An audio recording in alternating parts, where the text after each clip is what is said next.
रामराज्य का मतलब ही होता है न्याय, धर्म और सत्य का पालन, राष्ट्र की रक्षा और वचनबद्धता। और बात जब राष्ट्र रक्षा की हो तो तरकश से तीर निकल ही जाते हैं। आज प्रधानमंत्री नरेंद्र मोदी ने ऑपरेशन सिंदूर के जरिए कुछ ऐसा ही संदेश सीमा पार पाकिस्तान तक दिया। उन्होंने बताया कि कैसे 140 करोड़ देशवासियों को जो वचन दिया था उसे आतंकियों को मिट्टी में मिलाकर पूरा कर लिया गया। लेकिन फिर भी पाकिस्तान ने कोई हिमाकत की तो प्राण जाए पर वचन ना जाए वाली कहावत उस एक्शन पर फिट बैठी।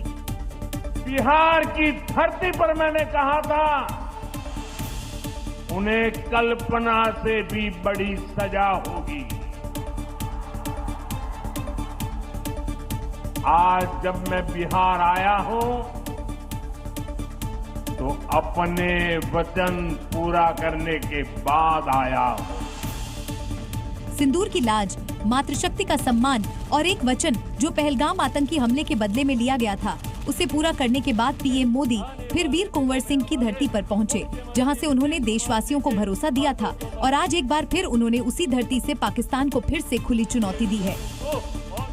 ये तो हमारे तर्कस का केवल एक ही तीर है। आतंकवाद के खिलाफ भारत की लड़ाई न रुकी है न थमी है। आतंक का फन अगर फिर उठेगा तो भारत उसे बिल से खींचकर कुचलने का काम करेगा।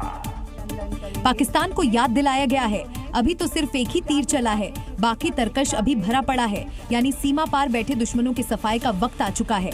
इस बार सिर्फ एयर स्ट्राइक नहीं बल्कि पाकिस्तान में छिपे आतंकियों को चुन चुन कर दिल से बाहर निकाला जाएगा और उनका भी वही अंजाम होगा जो ऑपरेशन सिंदूर में बाकी आतंकियों का हुआ था। पाकिस्तान के वजीर आजम दुनिया से आतंकवादियों को पालने के लिए कर्जा मांग रहे हैं, तो अब भारत से पिटने के बाद पाकिस्तान का आतंकी संगठन चंदे के नाम पर टेरर फंड इकट्ठा कर रहा है और इसकी रेट लिस्ट भी सामने आ चुकी है। इस पोस्टर में लिखा है कि अपने शहीदों के साथ खड़े रहिए और ठीक इसके नीचे रेट लिस्ट भी है।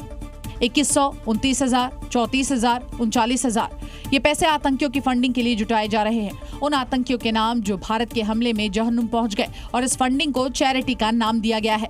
यह हाफिज सईद की जमात उल दावा का एक पैम्पलेट है जो कि पाकिस्तान में बांटा जा रहा है। कागज के इस टुकड़े पर उर्दू में लिखा है, अपने शहीदों के साथ खड़े रहिए, इस्लाम के अनुयायियों का साथ दीजिए और उन मुजाहिदों का साथ दीजिए जो कि मुस्लिम उम्मा के लिए जंग लड़ रहे हैं। इस पंक्ति के साथ ही दान यानी कि टेरर फंडिंग की रेट लिस्ट भी लिखी है और पाकिस्तान के कई शहरों में कैंप लगे हैं। जिहाद के नाम पर पैसा मांगा जा रहा है, आतंकियों की मौत के नाम पर चंदा मांग रहे हैं। नेताओं से भी बड़े आतंकी कमांडर मिल चुके हैं। लश्कर-ए-तैयबा का पर्चा भी सामने आया है।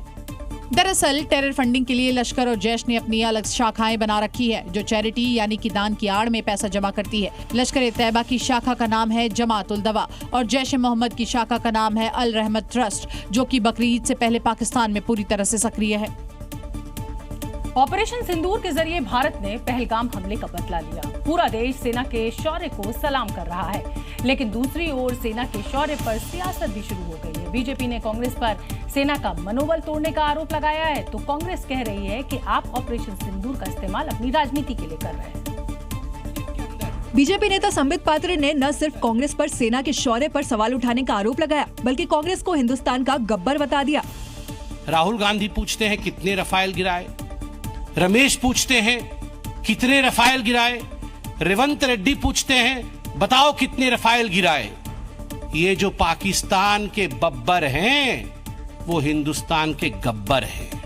कभी भी राहुल गांधी ने ये नहीं पूछा कि कितने पाकिस्तान के एयरबेस ध्वस्त हुए, कभी भी ये नहीं पूछा कितने आतंकी अड्डे ध्वस्त हुए, कभी भी ये नहीं पूछा कि कितने आतंकवादी मारे गए। पूछा तो केवल इतना कि कितने हवाई जहाज हिंदुस्तान के गिरे। बीजेपी आरोप लगा रही है कि कांग्रेस ने ऑपरेशन सिंदूर के पहले दिन से ही सेना के पराक्रम पर सवाल उठाए। पीओके को लेकर कांग्रेस का क्या कहना है, ये भी सुन लीजिए।